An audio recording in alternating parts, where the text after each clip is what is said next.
Bonjour! Dans cette petite capsule, nous allons voir ensemble quelles sont les grandes étapes d'une recherche documentaire pour un travail au collégial.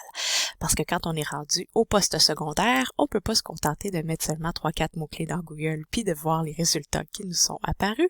Il faut vraiment passer par tout un processus qui s'affiche devant vous. Donc, les grandes étapes, préparer, trouver, évaluer et exploiter, ce sont des étapes qui sont détaillées sur le site Mon Diapason dont vous avez l'adresse au bas de la diapositive, mais nous allons en discuter un peu ensemble en ce moment.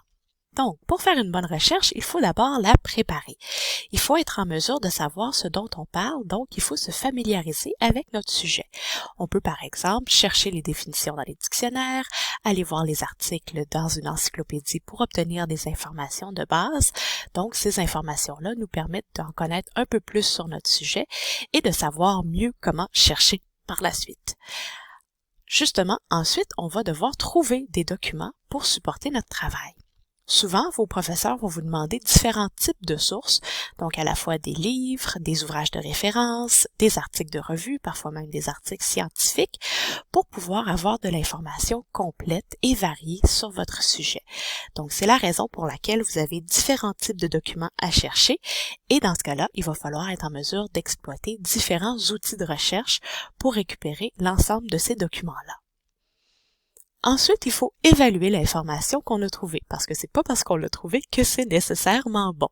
On doit veiller à la pertinence et à la qualité des sources qu'on a trouvées. La pertinence, donc, pour savoir si c'est bel et bien arrimé à notre sujet, si ça fait sens d'utiliser cette source-là pour supporter notre travail, mais également de vérifier si c'est de l'information de qualité. Est-ce que c'est à jour?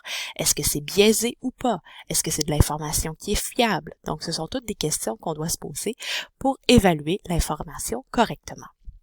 Et finalement, on doit exploiter nos sources de façon éthique, c'est-à-dire qu'il faut être capable de citer correctement pour éviter le plagiat. Donc, à chaque fois qu'on prend quelque chose qui ne vient pas de nous dans un travail, à chaque fois qu'on veut utiliser quelque chose qui a été produit par quelqu'un d'autre, que ce soit une image, que ce soit une théorie, que ce soit des mots exacts, que ce soit des mots qu'on va avoir reformulés nous-mêmes, il faut penser à citer correctement. Donc, ça fait le tour des grandes étapes et nous allons en discuter un peu davantage dans la suite de vos formations. Merci et à bientôt!